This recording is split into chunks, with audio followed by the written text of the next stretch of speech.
Welcome to the CISSP Cyber Training Podcast, where we provide you the training and tools you need to pass the CISSP exam the first time. Hi, my name is Shon Gerber, and I'm your host for this action-packed, informative podcast. Join me each week as I provide the information you need to pass the CISSP exam and grow your cybersecurity knowledge. All right, let's get started. Hey, this is Shon Gerber with the CISSP Cyber Training Podcast. How are you all doing this beautiful day? And we are going to be talking about some fun things as it relates to the CISSP exam. So today we're going into Question Thursday, and it is going to be focused on Domain 4. So as we get into Domain 4, we're going to talk about some very key questions as it relates to the OSI model and the TCP/IP model. So the OSI model, like we've mentioned in the podcast on Monday, was around the 7-layer burrito. And we are going to get into the various 7 layers, and we're going to ask some key questions around those 7 layers so that you can understand when you go to take your exam, you understand what is needed and required for the test. So let's get started and see what we come up with. All right, question 1. What is the function of the presentation layer in the OSI model?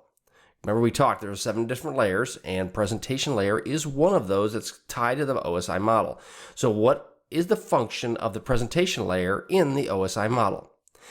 A, it provides reliable end-to-end delivery of data.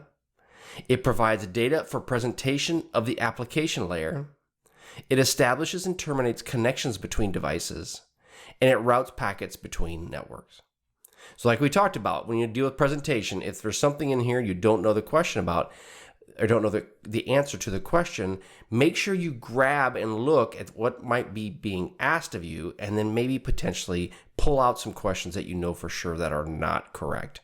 So obviously, if it's a presentation layer, when you're dealing with data between devices, that's probably not the presentation layer. So you could throw that one out. But again, the question is, what is the function of the presentation layer in the OSI model? It provides reliable end-to-end delivery. No.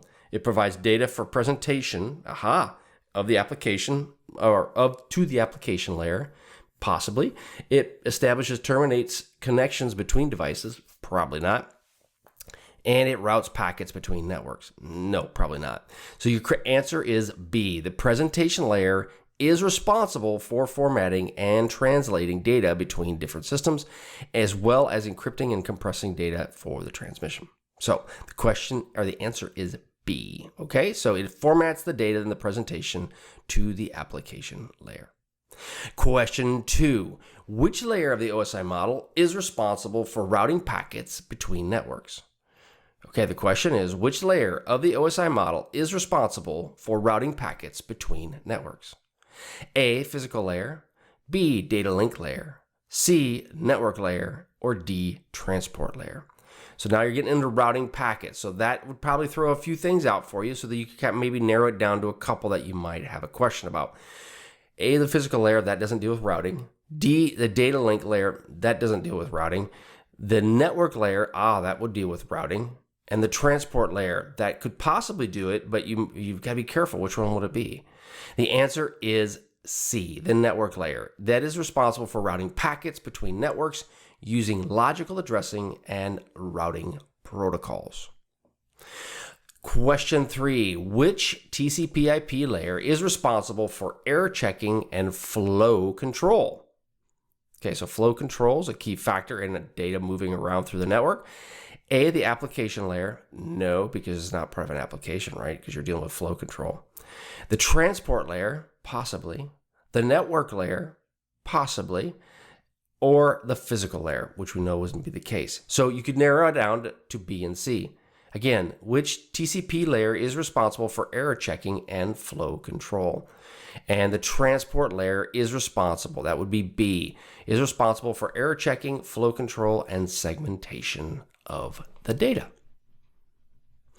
All right, so then we're going to talk about the SYN-ACK aspects of the TCP connection. So as we mentioned, what is the SYN flag in the TCP three-way handshake? So the question is, what is the function of the SYN flag in the TCP three-way handshake? It acknowledges the data, the receipt of the data. It requests the connection to the remote host. It signals the end of the data transmission, or it resets the connection. So if you go break that down again, the SYN flag. The SYN flag is usually what it does is that is the beginning part of this overall process. And if that SYN flag would not acknowledge the receipt of the data because it's the beginning of the process, it signals the end of the transmission, which is a C, and that's not correct because it doesn't signal the end of any transmission. And then it resets the connection. It doesn't reset. It's the beginning of the transmission. So it requests the connection with the remote host. That is answer B. 5. Which TCP/IP layer is responsible for providing applications with access to network resources? Okay, so this is the TCP layer. So remember, focus, if they're talking about the OSI model versus the TCP/IP model, this one is focused on the TCP/IP, which is only 4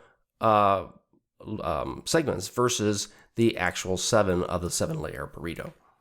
So the TCP layer, which TCP layer is responsible for providing applications with access to network resources? A, physical layer, B, data link layer, C, network layer, or D, application layer. Again, focus on what is said in the question. So providing applications with access to network resources. So it's dealing with applications. So it's highly likely that the application layer is responsible for providing applications with access to network resources and services such as email, file sharing, and remote login. All right, C, which layer of the OSI model is responsible for identifying and establishing communications with applications on remote systems? Okay, so which layer of the OSI model is responsible for identifying and establishing communications with applications on remote systems? B, or I should say presentation layers, A. B is the session layer. C is the transport layer. Or D is the application layer. Again, which layer of the OSI model is responsible for identifying and establishing communications with applications on remote systems? Okay, so something has to connect via a remote connection, and it's establishing that communication with these remote systems. So if it's establishing something, let's go down through the questions. A presentation would not establish anything. B, the session might do that. C, the transport layer, that basically takes the data to and from, and then the application layer is what's being looked at. So if you're going to break it down, the session layer is responsible for identifying and establishing communications with applications on remote systems, as well as managing communication sessions and their various connections. Okay, so let's get into one more question. What is the function of the ACK flag in the TCP three-way handshake? A, it acknowledges the receipt of data. Okay. B, it requests a connection with the remote host. C, it signals the end of the data transmission. Or D, it resets the connection. So again, what is the function of the ACK, Alpha Charlie Kilo, in the TCP three-way handshake? A, it acknowledges the receipt of data.